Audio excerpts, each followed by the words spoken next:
Alrighty, so we are here at the end of the reflux period. I went ahead and lifted the sample up off the hot plate so that it can cool down to room temperature.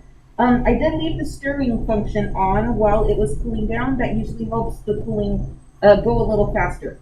So before I disassemble anything over here, I'm going to go ahead and stock the reflux and also the water jacket. So I'm going to make sure that we're not going to be spilling any water out. Okay, and then I'm going to go ahead and also turn off my stir function and lift my sample up.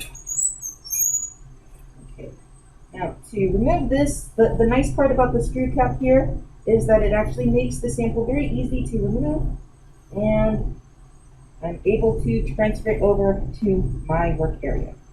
All right, so let's go ahead and transfer this to a screw cap test tube. Here I have a couple of screw cap test tubes, and I'm going to go ahead and pour my compound directly into one of these. Give me just one moment to grab a funnel. I'm going to go ahead and use this so that I minimize how much I spill. There we go. And also beneficially, it prevents my stir bar from going into the test tube here. All right, so first I'm going to add 4 milliliters of water, and my goal is to try to wash out any of the solids and add them to my test tubes. Okay, so I'm going to do 2 milliliters of water at a time, and that way I'll be able to wash out as much solid as possible. For the tert-butyl methyl ether, we're going to go 1 milliliter at a time, and the goal here will be to rinse as much of those solids as possible. Now, for the last little bit of solids that I wasn't able to release here, I'm going to go ahead and use a skewer to help me scoop them over to the other side. So I'm going to go ahead and just skewer them over. Always use a clean micro spatula and or skewer here for this type of operation so that you do not contaminate anything. Okay, so now that I have maximized the amount of product that I have transferred, I will be able to do my inversions and remove the lower aqueous layer. Can you look at the biphasic solution there? Okay. Yeah, so if you notice here, we do have definitely 2 layers. Our aqueous layer is there on the bottom, and whatever is more soluble in water, of course, is going to go down to the bottom area. As I mix, we should see a little bit of dissipation of that solid, and I'm going to go ahead and vent just in case we are building up any gas. Invert a few times, and again vent. Okay. Luckily we're not building up a lot of pressure, but you always want to vent in between just to ensure that there is no pressure buildup.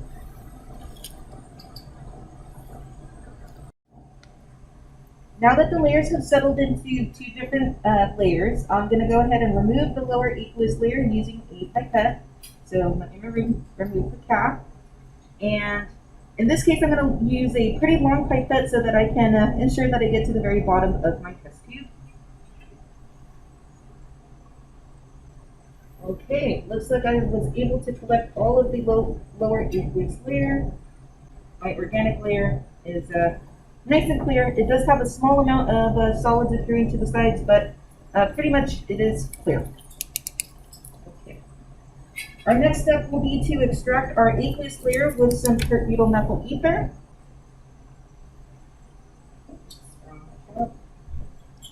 So now when we add the tert-butyl methyl ether, we should definitely see 2 layers one more time, indicating that we have added the correct compound here. And I'm going to go ahead and invert again. So I will set this down and we'll let the 2 layers go ahead and separate one more time. Hold on. Okay, so we now have the 2 layers settled, and so I'm going to go ahead and remove the lower aqueous layer again.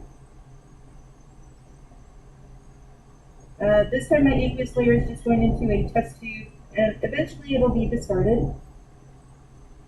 Now that we have all of our aqueous layer removed, I'm going to go ahead and combine our 2 sets of organic layer. And I'm going to go ahead and use my funnel one more time here just to ensure we do not lose any product.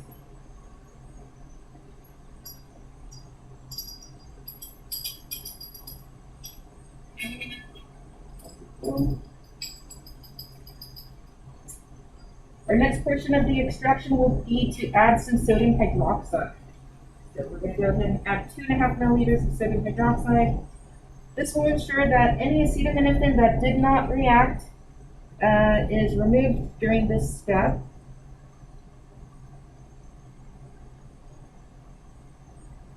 And this will also help us, get rid of any solids here. So we're going to let these two layers settle completely. They're doing so rather quickly here.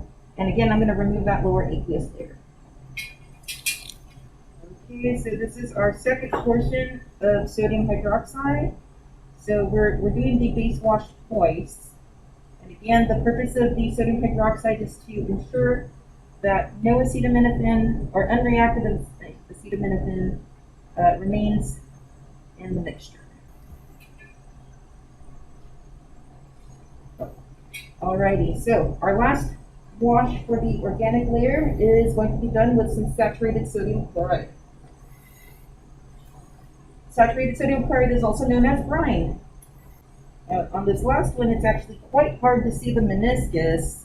I'm going to go ahead and do an inversion. And that's actually a very good thing when we have a very slight meniscus when we're doing our very last wash. We have just a slight amount of emulsion, which I'm going to tap to help release. So I'll start with 1 microspatula of magnesium sulfate. Each microspatula is roughly about a little less than 0.1 of a gram. So let's see, about 0.1 there. So we're going to give it about another 0.05 and make sure that we are seeing a definite effect of individual magnesium sulfate. Okay, so if you can see here, I'll use my blue glove again as background.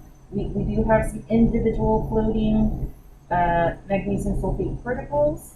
And if you notice the bottom portion here, the piece that is not moving is kind of become a rock formation down here at the bottom. And so we'll go ahead and give another swirl.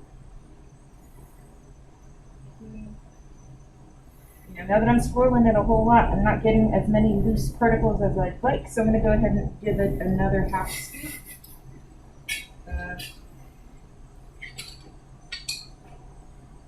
It's usually better to be safe by adding a little extra magnesium sulfate than to have compounds from the aqueous layer remaining.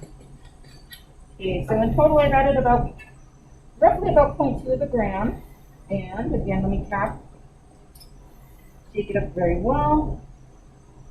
And again, we do see the individual floating particles of solid, which is what I'm looking for whenever we are drawing an organic liquid.